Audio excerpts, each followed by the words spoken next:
Good morning. Your operational briefing is going to start in 3 minutes.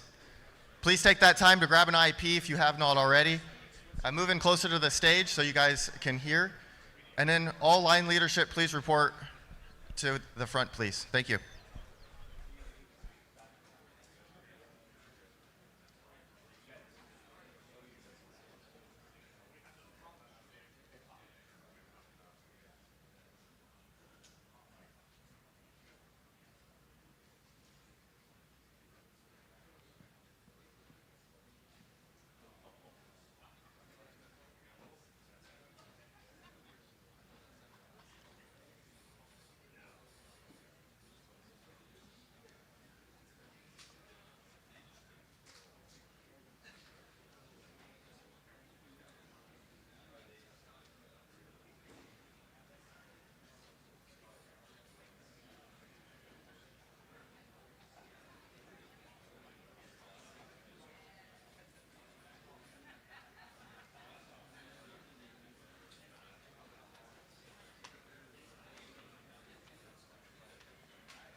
All righty, we have 7 o'clock.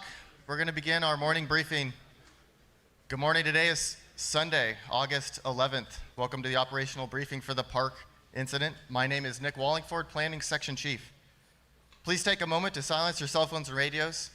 If you guys do need to have a side conversation or do you need to take a call, please take it out to the back and outside of the briefing area. Our incident objectives, our management objectives remain unchanged. Our control objectives remain unchanged, and now to night ops for our current situation. Good morning. Good morning, Jeremy Pierce, Night Operations. So yesterday was a great day out on the fire. The whole west side through Tehama Delta, Tango Echo, all the way up to the Tehama Lima break, that whole section. Not a lot of smokes. It was on a patrol status. It remained on a patrol status. They continued to monitor it, and nothing popped up, and we had no reports of any smokes. Coming around the top, up by Manton, that one brush patch that's been causing us problems yesterday, didn't have any issues there, no smokes in it. It's still monitored. We still got some resources out there maintaining that. And then coming around over to our priority division yesterday down in the Tehama Union and Tehama Whiskey, that section right there is all plumbed. We got line in it. It's right up in this area here. Line is all around it. We've got it plumbed. They mopped it up. They're continuing. It's about 50 feet. Continuing that, getting that progress to 300. Still a lot of heat in there, a lot of snags in there. It's tough country, but the crews worked really hard yesterday and maintained that. Coming up around the top over by Doe Mountain, there's still some heat in there as well up on the hill. It's doing really well though. They've been monitoring it and mopping it up, getting that depth. It was a lot of work, and they put a lot of time in and a lot of water tender rotations. Coming down in the top of the L line down into BE and BF, so Butte, Foxtrot, and Echo. There's still a lot of heat in there as well, but we didn't have any spot fires, and we had no slopovers yesterday. Crews are continuing to get that depth and monitor it as well. So all in all, coming down 32, no calls for services. And so all in all, the fire was looking really good yesterday. A lot of hard work was done, mopping up and continuing that depth. And thank you for your time. Weather. Good morning. Tom Schultz, incident meteorologist, Park Incident. So today is a bit of a transition day, and with that, we'll see some heads-up conditions. Overall, though, we're starting the morning with calm weather. We do have RHs, though, for our mid and upper slopes above that temperature inversion that are starting off the day a bit lower than what we saw at this time yesterday. They are in the 30s. And as we go through the morning, we'll see that temperature inversion that's over the valley portions of the fire dissipate. We're expecting that to break around 13 to 1400. It's going to be a little bit earlier than we've seen on average the past week, just because the smoke production has been a little bit lessened with the fire. It'll be around the same time that we'll see winds out of the southwest to south-southwest start to increase. We're expecting gusts up around 20 to 25 miles per hour this afternoon, particularly for the higher elevations of Branch 12, 15, and into that Doe Mountain area.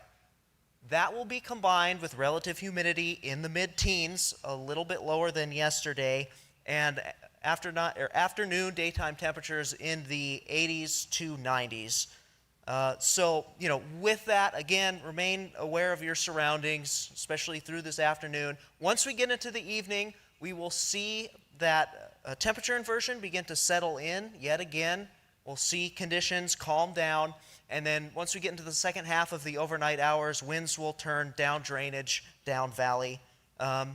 If you have the opportunity, take weather observations today on the weather portion of the IAP. There is a number there. If you can take a picture of those and send it to us at the end of your shift, that would be greatly appreciated.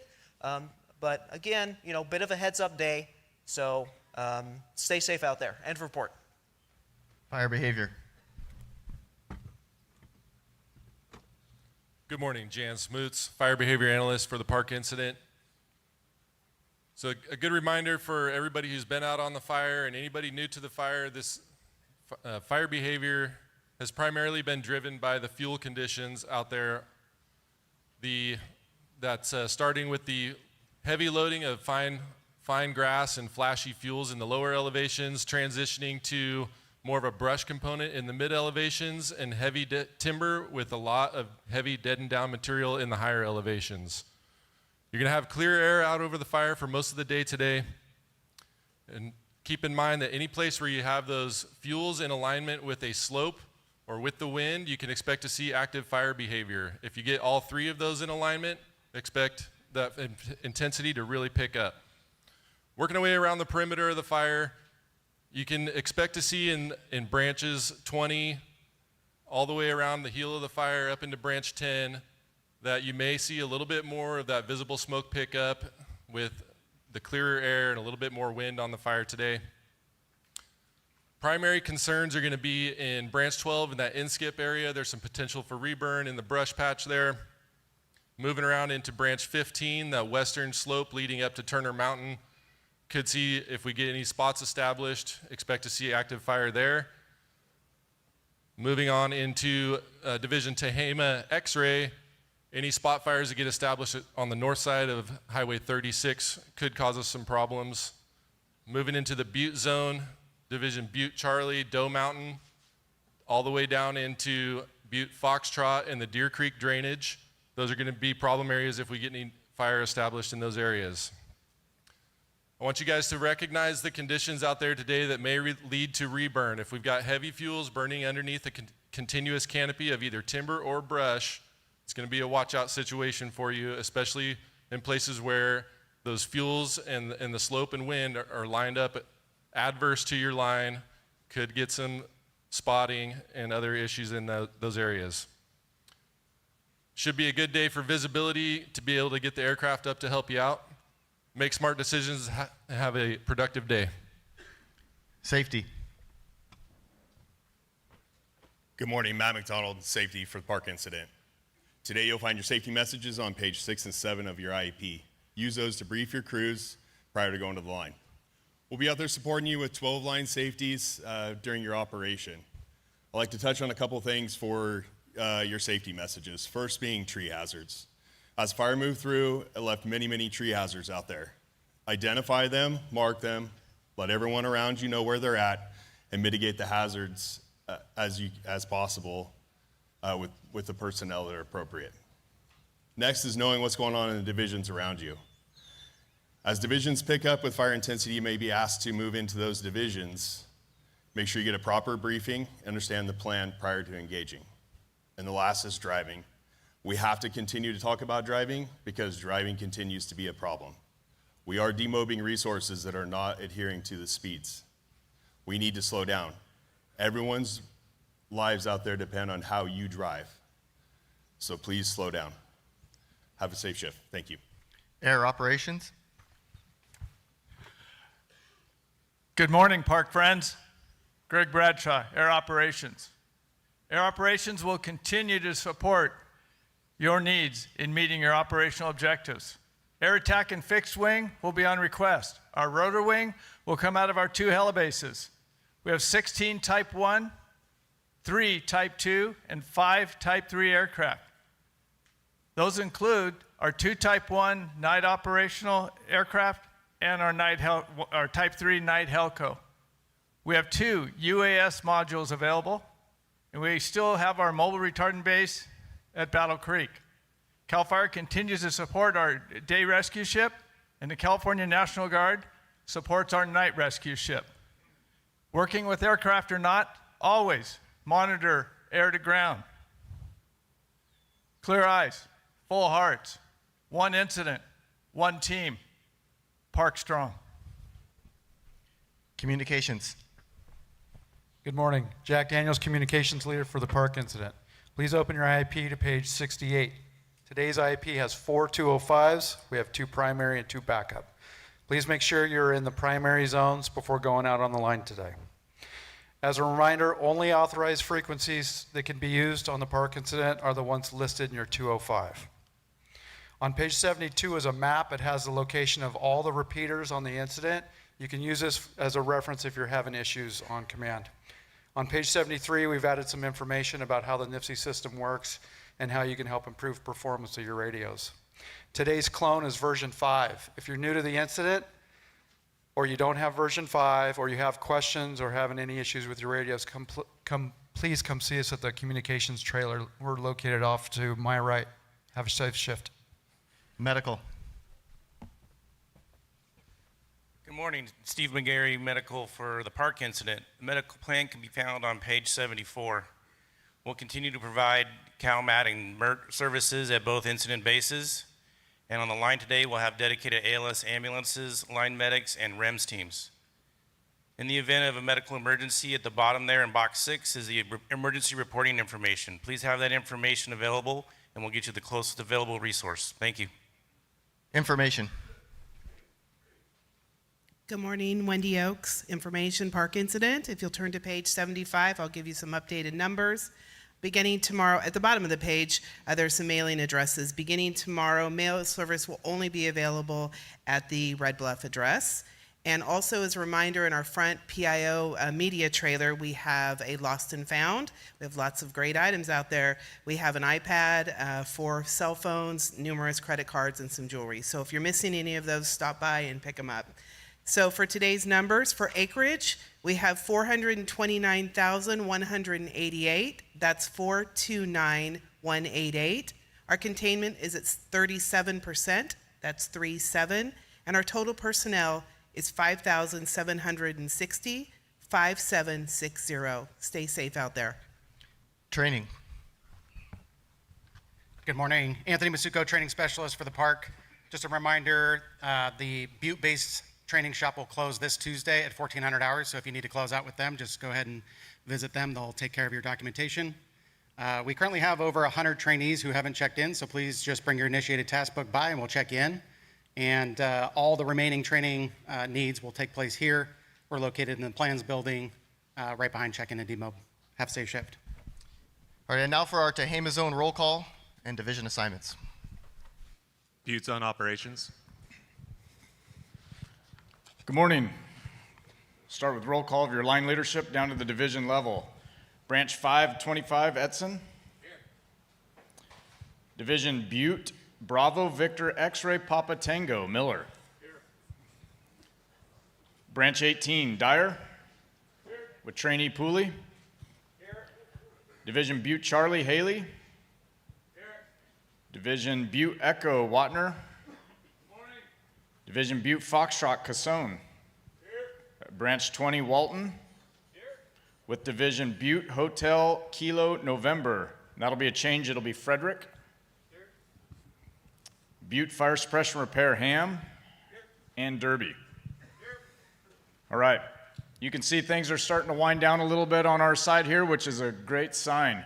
Our priority for today is going to continue to be Branch 18 out on the Butte Charlie and specifically in the Doe Mountain area. There's still a lot of heat in there. It's got in some of the Dixie Fire scar with some dead and down in there, and it's just going to require a lot of mop up and a lot of work in there. So again, we've loaded you guys up with resources. So please take advantage of all the folks we have, and let's get that put to bed out there and mopped up the best we can in there. Continuing down, continue gridding and watching for spots in the green. We had a flight with IR again last night with the drones. Everything's looking really good out there. There are some interior pockets still in Echo and Foxtrot that we need to take out and kind of get to that seek and destroy mission. From DP 28 down to drop point 40, that K line into Deer Creek and all of that's looking really good, but there's still a lot of work. We cannot turn our backs on that yet. So we've got a good 300 foot of mop up in there. There's a lot of interior heat still. Farther in, some pockets of heat, and again, we need to get that seek and destroy in there. If it's past 300 feet, if it's 1,000 feet in, I want you guys to go in and get after it and put it out. It may be a single stump hole, but those are the things that are going to cause us problems in the future. So please, let's hit it hard, and my goal is to turn over a good product here when we transition this zone out to the Tehama Zone in a day or two. We turn over a good product and give them as little work to do as possible over there. Down Highway 32, from Humboldt Road down into Forest Ranch, we need to continue mopping that up. It's looking real good. They've identified a couple of dozer piles that still need to be hit in there. We're going to get an excavator over there for you guys today and get those knocked out. So continue the great work you've done and continue serving the public and helping out, especially in Cohasset. We're getting a lot of great feedback for the help you guys are doing in there. So keep that up, and we appreciate it. Have a good day.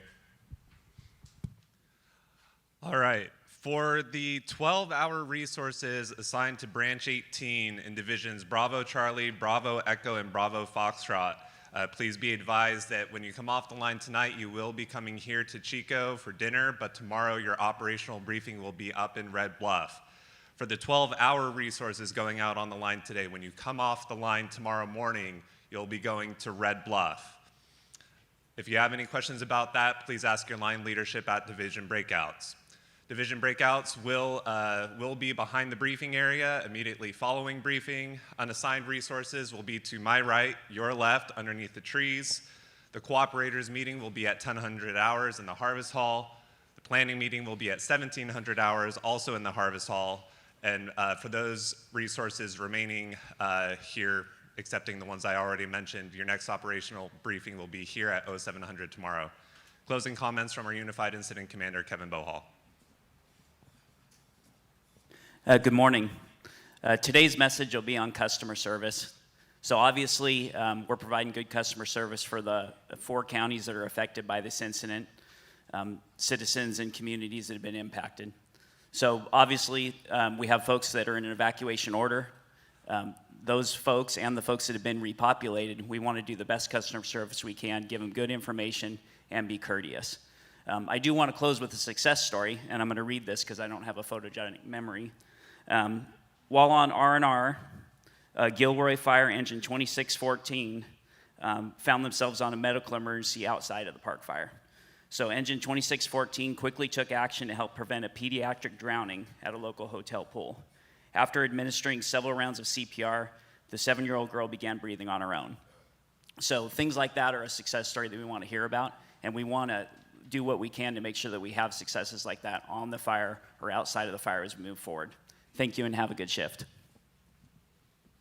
That concludes your operational briefing. Please be sure to turn your radios and cell phones back on.